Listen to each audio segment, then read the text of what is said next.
Hello everyone, আমি Sudipa. Welcome to my channel and welcome back to my another new blog. তো আমি আমার বান্ধবীর নেক্সট পার্ট বা লাস্ট পার্ট নিয়ে হাজির হয়েছি। এই দেখো, বান্ধবী আমার কোণে সেজে চলে এসেছে। তখনও আমরা ঘুম থেকে উঠিনি, আমরা আমাদের ঘুমও ছাড়েনি। আর মিঠাই দেখো, ওকে তো বউ সাজে দেখে একদম অবাক, ওই জন্য বারবার দেখছি এটা আমার দিদিই তো। আসলে ওকে বেশ সুন্দর আর অন্যরকম লাগছিল। স্বাভাবিক অর্থেই বিয়ের সাজে সবাইকেই তো অন্যরকম লাগেই। আর আমার অবস্থা দেখছো, আমাকে কঠিন ঠান্ডা লাগছিল, তাই চাদর ঢাকা নিয়ে বসে আছি। আর সিরিয়াসলি আমাদের তখনও ঘুম ছাড়েনি, আমরা ঘুম থেকে উঠিও নি ঠিকঠাকভাবে। আর ও কিন্তু রেডি হয়ে চলে এসেছিলো। এদিকে আমার বাবা ওকে একটু আশীর্বাদ করে দিচ্ছিল আর মন্ত্র বলে ঝেড়ে দিচ্ছিল বিয়ের আগে। তো কনে রেডি হয়ে চলে এসেছে আর আমরা এইদিকে তখনও ঘুমাচ্ছি। তারপর কনে দেখো, হেসে একদম আনন্দে অস্থির নিজের ছবি তুলছিল, ভিডিও বানাচ্ছিল, আরও কত কিছু। তো কোণে বসে থাকলো, তারপর আমরা টুকটুক করে সবাই রেডি হলাম। মানে অন্যান্য ক্ষেত্রে কি হয় যে যার বিয়ে তার হুঁশ নেই, পাড়াপড়শির ঘুম নেই। এখানে এই মুহূর্তে ব্যাপারটা উল্টো হয়ে গেছে, যার বিয়ে তারই হুঁশ আছে, পাড়াপড়শির কোনো হুঁশ নাই। আর আমার তো কী যে ভালো লাগছিল ওকে দেখে। দেখো, খুব সুন্দর লাগছে। আর বিয়ের সাজে সত্যি প্রতিটা মেয়েকে অসম্ভব সুন্দর লাগে। তো তারপরে কোণে বসে থেকে থেকে আমাকে, আমার মা, ওর মামিমা অর্থাৎ দিদিকে, সবাইকে রেডি করে তারপরে একসাথে গিয়েছিলাম। আসলে ওর বিয়ের লগ্ন ছিল অনেক দেরিতে, সেই ভোরে, ভোর রাতেও নয়, ভোরে, ভোর 4:30-এর পর ওর বিয়ে শুরু হয়েছিল। তো আমার মাথা তো সবসময়ই গরম, সেদিনও তার ব্যতিক্রম ছিল না। একটু ঝামেলা হয়েই গিয়েছিল, ঠিকঠাকভাবে শাড়ি পরা হচ্ছিল না বলে।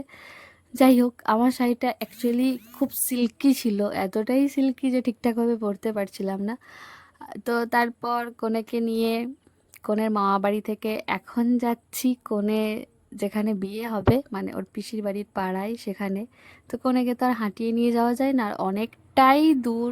আর আরও দূর হচ্ছিল কারণ সাঁইথিয়ার রাস্তাঘাট এতটাই জঘন্য যে কিছু করার নেই, তাই জন্য ঘুরে ঘুরে যেতে হচ্ছিল। তো আমি এখানে, মাসি, মিঠাই, আমার বাবা, কনে, আর তার সাথে কনের বৌদিও যাচ্ছিল। এই যে আমরা এখন কনের বৌদির জন্য অপেক্ষা করছি, সে আসবে। তার বাড়িও ওখানেই, মানে সাঁইথিয়াতেই। এই তো বৌদি এসে হাজির হয়ে গিয়েছে। আর বৌদি আর আমি দুজনেই জানো আটপৌরে করে শাড়ি পরেছিলাম। এই প্রথমবার আমি কারোর বিয়ের রাতে আটপৌরে করে শাড়ি পরেছি। আর অনেক খুঁজে খুঁজে এই শাড়িটা কিনেছি। আমার না কারোর মতো শাড়ি পরতে বা কোনো কিছু পরতে আমার মানে ভালো লাগে না, যেগুলো স্পেশাল হয়। তো সেই কারণেই আমি এমন জায়গা থেকে কিনি যেখানে স্পেশালি একটাই পাওয়া যাবে, কাইন্ড অফ এরকম টাইপের। তো সেরকমভাবেই কিনেছিলাম। আর এই রকম কালারের শাড়ি এই প্রথমবার আমি পরলাম। এটা ছিল পৈথানি সিল্ক, পরে আমি একটা দাদার কাছ থেকে জেনেছি। পরে মানে প্রথমে যখন দেখে কিনেছিলাম তখন আমি নাম জানতাম না। বিয়ের সাজটা তো প্রতিটা মেয়েরই একটা স্বপ্ন থাকে, তাই না? তো ওর ক্ষেত্রেও তো সেটা ব্যতিক্রম নয়। ও এই সাজে নিজেকে দেখে নিশ্চয়ই ওর খুব ভালো লাগছিল, আমাদেরও প্রচণ্ড ভালো লাগছিল। তো এইখানে এসে দেখছি সব যারা গেস্ট আসার কথা তারা চলে এসেছে। আর মিঠাইকে দেখো, কি সুন্দর একটা ফ্লাওয়ার টাইপের লেহেঙ্গা পরেছিল, কি সুন্দর। এখানে ওর শ্বশুর বাড়ি থেকে কিছু কিছু লোকজন এসেছে, ও তাদের সাথে একটু দেখা করে নিল। তারপরে এই যে ফটো সেশন চলছিল, ওর দাদা, মা, বৌদি আর ওর। তারপরে বাকি মানে যারা যারা ছিল সবার সাথেই হচ্ছিল। আর এদিকে কিছু কিছু জন বসেছিল, খুব কম সংখ্যকই মানুষ বলেছিলাম যাদেরকে নিয়ে এই বিয়েটা আয়োজন করা হয়েছে। তো যেটা বলার, প্রতিটা মেয়ের বিয়ে নিয়েই একটা কত সুন্দর স্বপ্ন থাকে। আহ, তো সেটা ওর জন্যও তাই।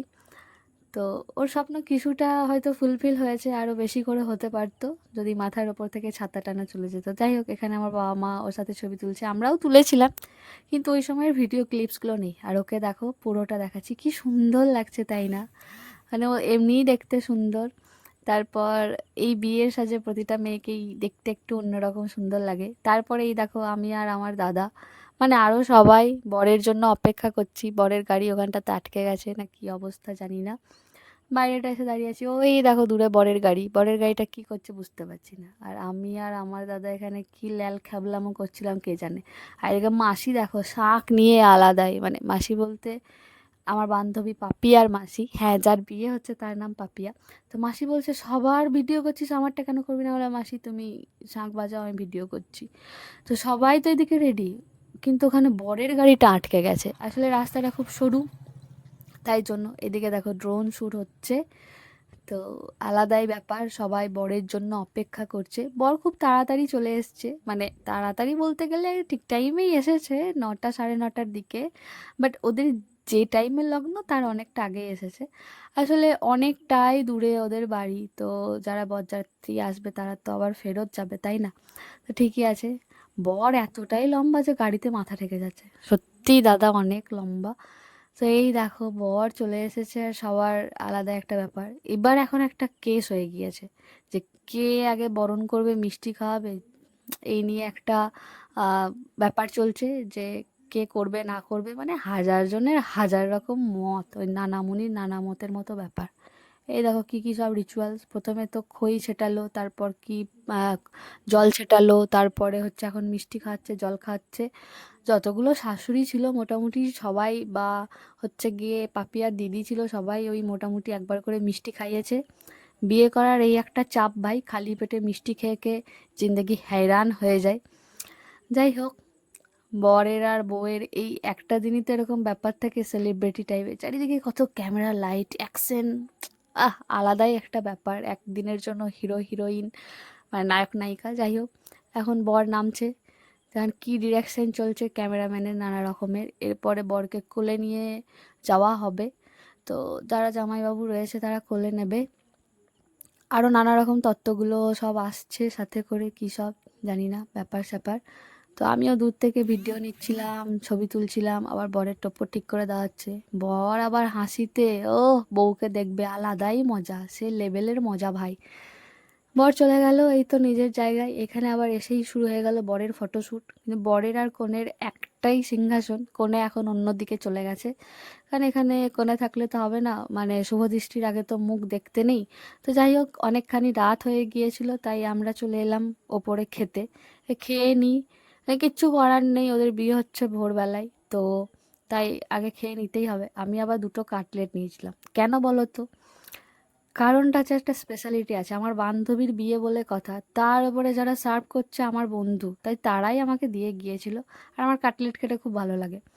তো তখন ওই রাত্রি 10:30 11টা বাজতে যায়, তো তখন সবাই খাচ্ছে। ওইদিকে দেখো দিদি, আবার দিদিকে বললাম দিদি একটু এদিকে তাকাতো, দিদি আবার দেখালো স্যালাড খাওয়াটা। এনিওয়েজ কী কী খাচ্ছিলাম এই দেখো, তোমাদেরকে দেখিয়ে দিলাম। খুব সাধারণ সাদামাটা অসম্ভব সুন্দর মেনু ছিল, মানে খেয়ে দিয়ে একদম জাস্ট ওকে, মানে রান্নাগুলোও ফ্যান্টাস্টিক হয়েছিল। এটা মাটন, তো সিরিয়াসলি হিজিবিজি না করে একদম সিম্পল সাধারণ শর্টেড সুন্দর রান্না বান্না খাওয়া দাওয়া, বেশ ভালো।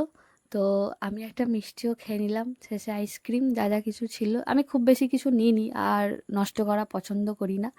আমি, মা, বাবা, দাদা একটা টেবিলে বসেছিলাম। তারপর এই দেখো আমাদের দুই সখীকে কেমন লাগছে একটু বলো তো। মহারানী কিন্তু প্রচুর পোজ দিয়ে ছবি তুলেছে, আর যেহেতু ওর বিয়ে অনেকটা দেরিতে ছিল, তাই আমরা অনেক ছবি ভিডিও করার সময়ও পেয়েছি। তারপর এখন বাজে কিন্তু রাত্রি 1টা, কেউ কোথাও নেই, সবাই খেয়ে দিয়ে আপন আপন জায়গায় চলে গিয়েছে। আমরা 3 অভাগাতে বসে আছি, মানে যে কনেকে পাহারা দিচ্ছি আমি আর কনের বৌদি, মানে আমি আর বৌদি দুজনে মিলে সারা রাত ছিলাম। এই দেখো রাত 1টা বাজে, কি অবস্থা! আর এই দেখো মাঝখানে ছাতাটা দিয়ে ওদেরকে আড়াল করা হয়েছে, এইদিকে বউ বসে বসে ফোন দেখছে, ওইদিকে বর বসে বসে ফ্রি ফায়ার খেলছে। আর বরের 2 4টে মানে ওই বন্ধু দাদা আর ক্যামেরাম্যান যারা তারা ছিল, আর কেউ কোথাও নেই। আর তখন তো ফাল্গুন মাস ছিল, বাট একটু একটু ঠান্ডাও ছিল, জানো আমাকে ঠান্ডা লাগছে। জামা কাপড় তো আমি কিছুই আনিনি, বুঝতেও পারিনি যে এরকম একটা কেস হবে। তারপরে দাদা এনে দিয়েছিল এখানে, তারপরে আবার চেঞ্জ করে নিয়েছিলাম, কারণ সারা রাত ওই রকমভাবে শাড়ি পরে বসে থাকা জাস্ট ইম্পসিবল। এই দেখো বরকে অবস্থা দেখো, বুড়ো দাদুর মতো একটা চাদর ঢাকা নিয়ে বসে আছে, ওইদিকে মুখ ফিরে এইদিকে মুখ ফিরে, কারণ মুখ দেখা যাবে না। আর যেহেতু জায়গাটা ওই রকম ছোট্ট মতো ছিল, তাই কিছু করার নেই, এরকমভাবেই থাকতে হবে। মাঝখানে আবার কাকিমা একবার চা দিয়ে গেল। যাই হোক, বর আর কনে ওরা তো সারা রাত সারাদিন না খেয়ে, মানে আমি বুঝেই উঠতে পারলাম না ভাই এ কি স্টাইলের বিয়ে, একদম মানে পরের দিন বিয়ে তো, মানে ভোরবেলা ওদের যখন বিয়ে হয় তখন সূর্য উদয় হয়ে গিয়েছে। তো কি আর করা, সারাটা দিন না খেয়ে ওইভাবে সেজে বসে থাকা খুব মুশকিলের ব্যাপার। আর কি জানো, কেউ কোথাও নেই, দেখ রে দেখ, মানে এটা মনে রাখবি সারা জীবন যে আমরা দুজনেই ছিলাম, আর কেউ ছিল না। আমাদের একটু একটু ভয়ও লাগছিল জানো, কারণ ওরকম ফাঁকা জায়গায় ও এত গয়নাগাটি পরে বসেও আছে, কেউ কোথাও নেই। আমি শুধু বারবার বলছিলাম হে ভাই, যদি আমাদেরকে এসে কেউ ধরে, বলে যে যা আছে তাই দিয়ে দাও, কি করব? এনিওয়েজ, মহারানীকে দেখো কি সুন্দর লাগছে, এখন পোজ দিচ্ছে দেখো।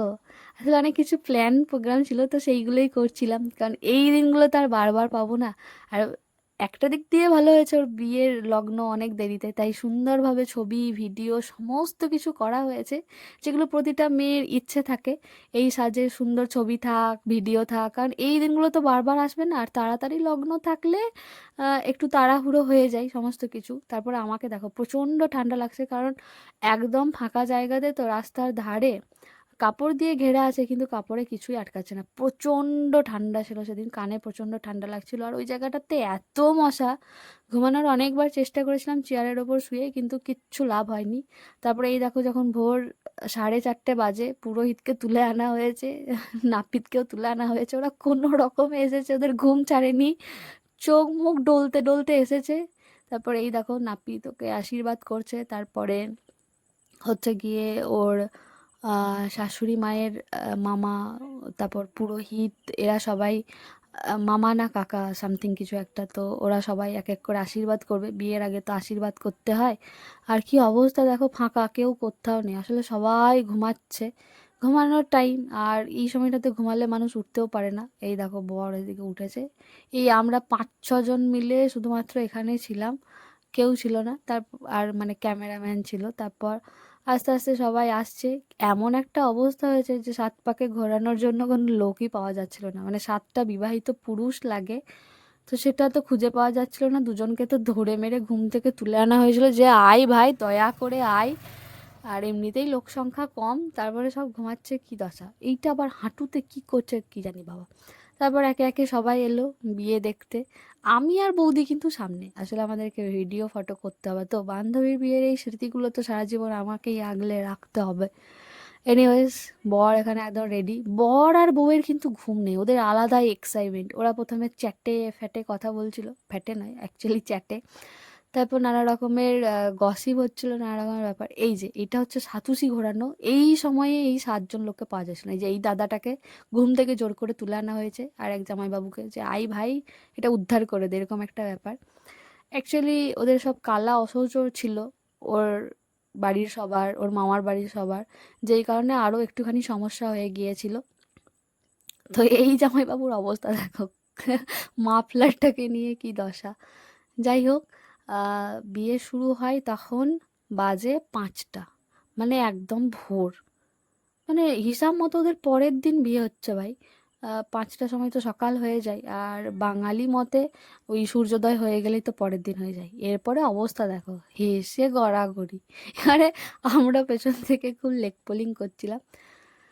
তো এইবার তো শুরু হচ্ছে সেই ব্যাপার স্যাপার, এখন ক্যামেরাম্যান ডিরেকশন দেবে, এইভাবে মালা বদল করো, ওই করো, হ্যান করো, ত্যান করো, কত কিছু করো, নানা রকম পোজ। ঠিক আছে, এই দিনগুলো তো একবারই আসবে, তাই না? বেশ ভালো, আরও সুন্দর, আরও ভালোভাবে হতে পারতো, আরও মেমোরেবল হতে পারতো। আহ, যাই হোক, যেটা হচ্ছে সেটাই সুন্দর, সেটাকেই মেনে নিতে হবে। তারপরে এখানে এই তো আহ, বরকে আংটি পরানো হলো, মানে এবার বিয়ে শুরু হয়ে গেছে, একের পর এক রিচুয়ালসগুলো শুরু হবে। বউ এখানে হাজির, আর পেছনে দেখতে পাচ্ছ পুরোটা সাদা, মানে একদম দিনের আলো ফুটে গেছে। মানে বিয়ে শেষ হওয়ার মুহূর্তে সবাই এসে না, ওই পাড়ার লোকগুলো বিয়েও দেখছিল। তো এখন আস্তে আস্তে যেহেতু অনেকটাই সকাল, তাই লোক সংখ্যাও বেড়ে গেছে, অনেকজন চলেও এসেছে। তারপর এই তো এবার সিঁদুরদানের মুহূর্ত আসছে, তাই সেই ব্যাপারেই রেডি করা হচ্ছে। আর বর বউয়ের আবার কী সব আলোচনা চলছে দেখো, কিছু মুহূর্তেই এবারও হয়ে যাবে কারোর বউ এক চিলতে সিঁদুরের পুরো জীবনটাই এবার পাল্টে যাবে। ওরা যা খুশি করুক, আমি আমার ক্যাপচার ঠিক করে নেবো, তুমি চিন্তা করো না। ভান্ডারে না এখন নয়, ওটা নয়, মন্ত্র বলবে তারপরে ঠেকাবে। না এখন দিয়ে কেন মন্ত্রটা বলুক তারপর ঠেকাবে।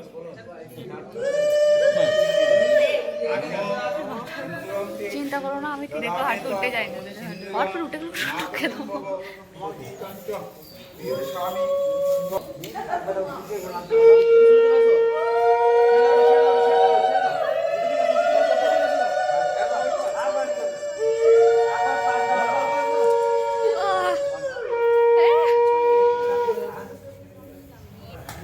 হয়ে গেল, সব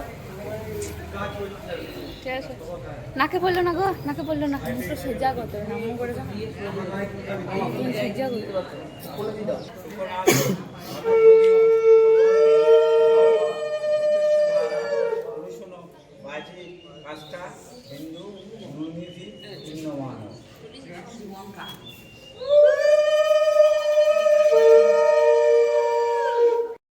সিঁথির এই একটুখানি সিঁদুরে সত্যিই সব কিছু বদলে গেল। সমস্ত সম্পর্কের সমীকরণ বদলে গেল। আর ওকে দেখতেও কি সুন্দর লাগছে, তাই না? দেখো, আরে মুখটাই পাল্টে গেল, ওকে কি সুন্দর লাগছে। আর নাকে অনেকখানি সিঁদুর পড়েছে, বরের অনেকখানি ভালোবাসা পাবেও। আর আমি এতদিন যার সঙ্গে সমস্ত সময় থাকতাম, সেই জায়গাটাও পাল্টে গেল। মানে এই জিনিসটা খুব প্যাথেটিক। আমি আমার জীবনে না ৩ জনের বিয়েতে, মানে বড় হওয়ার পর খুব কেঁদেছিলাম। এক আমার দাদার বিয়েতে, আর আমার এই বান্ধবীর বিয়েতে, আর এক বান্ধবীর বিয়েতে। মানে হাউ মাউ করে কেঁদেছিলাম। আমি কোথাও গিয়ে টের পাচ্ছিলাম যে তারা আর আমার নেই। মানে এই জিনিসটা মানতে খুব কষ্ট হয় লিটারেলি। মানে যাদের সঙ্গে সারাক্ষণ থেকেছি, না চাইলেও অনেক কিছু পাল্টে যায়, পুরো অন্যরকম হয়ে যায়। যার সঙ্গে সবসময় থাকা, খাওয়া, ওঠা, বসা, এ আমার ছোটোবেলার বেস্ট ফ্রেন্ড। তো এরপর থেকে আর ব্যাপারগুলো এরকম থাকবে না ভাবতেই আমার অবাক লাগছিল। মানে এখনও লাগে, কষ্ট লাগে যে যার সঙ্গে সব কিছু একসঙ্গে, সে আজ থেকে অন্য কারোর বাড়ির বউ। এখন তো কারোর মা, কারোর স্ত্রী, সমস্ত কিছু। মানে একসঙ্গে অনেক দায়িত্বও আসে, আরও অনেক কিছু। যাই হোক, তো তারপরে এটা বিদায়ের আগে, যেটা ওই হাঁড়ি লড়ানো বা নড়ানো যেটা বলে, সেটাই বেসিক্যালি হচ্ছিল। তো আমার তো সারা রাত জেগে প্রচণ্ড ঘুম আসছিল, চোখ জ্বালা করছিল, চোখ লাল হয়ে গিয়েছিল রাত থেকেই। পুরো মনে হচ্ছিল যেন নেশা করেছি কিছু একটা, নেশা করলে যেরকম হয়। ৩টে রাত ওর বিয়েতে আমি ঘুমাইনি। বিয়ের আগের দিন ওই ২ ঘন্টা কি ৩ ঘন্টা ঘুমিয়েছিলাম, সারা রাত মেহেন্দি করেছি। তার আগের রাতে আমার নিজের ব্লাউজ ডিজাইন করেছি। আর বিয়ের রাতটা তো সারা রাত না ঘুমিয়ে পার করে দিলাম। মানে ভাবতেই পারিনি যে আমি সারা রাত না ঘুমিয়ে পার করতে পারবো। ৩টে রাত না ঘুমানোর পর একটা দিন আমি টানা ঘুমিয়েছি, মরার মতো, কোনো হুঁশ ছিল না। আর এইদিকে দেখো আমরা সবাই রয়েছি। এইবার সেই কষ্টের মুহূর্ত, বিদায়ের পালা। ও নিজের বাড়ি ছেড়ে চলে যাবে শ্বশুর বাড়ি। এই দেখো পাড়ার লোকগুলোও এসেছিল ওর বিয়ে দেখতে। তখন বাজে ওই ৮টা, সাড়ে ৮টা। ওর বিয়ে যেহেতু অনেকখানি দূরে হয়েছে, যেতেও অনেকক্ষণ সময় লাগবে, তাই তাড়াতাড়ি করা হচ্ছিল। আর কী বা করবে, সেই যেতে যখন হবে সময়ে যাওয়াই ভালো। তো এখানে আমি হাসছি ঠিকই, আমার ভেতরে তখন ফাটছে। কারণ ওর সঙ্গে আমার আর আগে সেই ব্যাপারগুলো থাকবে না। এই তো মানে বিদায়ের আগে সবাই আশীর্বাদ করে। তোর বড় পিসি, মেজো পিসি, ছোট পিসি, ওর দিদা, ওর মামা, আর শেষে ওর দাদা আর মা আশীর্বাদ করেছিল, আর কেউ করেনি। এই মুহূর্তে সিরিয়াসলি খুবই প্যাথেটিক। আমি তো প্রচণ্ড কেঁদেছি, আমার চোখ দিয়ে অঝরে জল বেরোচ্ছিল। কারণ আমি জানি ও আর আমার থাকবে না। এই মুহূর্তে এডিটিং করার সময় বা ভয়েস ওভার দেওয়ার সময়ও হ্যাঁ, অন্য একটা ইমোশনস আমার কাজ করছে। এদিকে ওর মা বসে আছে দূরে, কাঁদছে। আর মাকে শেষে আশীর্বাদ করতে হয়, মা বাবাকে। বাবা নেই, তাই মাই করবে। আর আরও সবার খারাপ লাগছে, স্পেশালি ওর মা একদমই একা হয়ে গিয়েছিল। কারণ কয়েকদিন আগেই আচমকাই ওর বাবা চলে গেল, তারপর ও চলে যাচ্ছে। আর ওর দাদা তো সারাদিন কাজের মধ্যে থাকে, বাইরে থাকে। তাই ওর মা সিরিয়াসলি প্রায় একটা বছর একাই ছিল। কেমন একটি অন্যরকম ব্যাপার। আর এই মেয়েটার চোখের জল আমি সহ্য করতে পারি না। তাই আমার ভেতরে যে কী ফাটছিল, ইনফ্যাক্ট এখনও যে কী কী হয় আমি জানি। যার সঙ্গে সমস্ত কিছু ওঠা বসা একসঙ্গে, সে হঠাৎ করে কতটা দূরের, কতটা অন্যরকম অনেক কিছু হয়ে গেল। মানে শুধুও নয়, এই যে ৩জন মানুষ, মানে আমার ২ বান্ধবী আর দাদা, আহ, ভাবতেই পারিনি যে এদের থেকে এতটা আলাদা হয়ে যাবো বা এরকম কিছু একটা। প্রচণ্ড কষ্ট লাগে ভাই। এই মুহূর্তগুলো যেন কারোর জীবনে না আসে। এটা ব্রেকআপের থেকেও অনেক বেশি কষ্টের, যে নিজের প্রিয় বান্ধবী, বেস্ট ফ্রেন্ড এতটা দূরের হয়ে যাবে বা কাইন্ড অফ কিছু, সেই যোগাযোগ থাকবে না। সেই মুহূর্তগুলো আর একসাথে কখনো হবে না। একসাথে হাসি, আড্ডা, হই হুল্লোড়, সমস্ত কিছু। যাই হোক, ওদের বিবাহিত জীবন সুখের হোক, ওরা খুব খুব ভালো থাকুক, একসাথে সুখে থাকুক, শান্তিতে সংসার করুক, এটাই কাম্য। ওদের খুব ভালো হোক। ওরা তো এখন এক পুত্র সন্তানের বাবা মা। তাকে নিয়ে ওদের সংসার ভরে উঠুক, ভালো থাকুক, এটাই কাম্য। আর এই ছিল আমার বান্ধবীর বিয়ের ভ্লগ। তো কেমন লেগেছে তোমাদের অবশ্যই জানিও। আর যারা বড়রা রয়েছে ওদেরকে আশীর্বাদ করো, আর যারা সমবয়সী তারা ওদেরকে গুড উইশেস জানিও। সুখের সংসার করুক ওরা, দাম্পত্য জীবন ওদের সুখের হোক। তো এই ছিল আজকের ভিডিও। চলো টাটা, দেখা হবে আবার নতুন কোনো একটা ভিডিও নিয়ে। ততক্ষণ রাধে রাধে, বাই। আর এই মুহূর্তটা সারা জীবন থেকে যাক আমার ইউটিউবের জার্নিতে।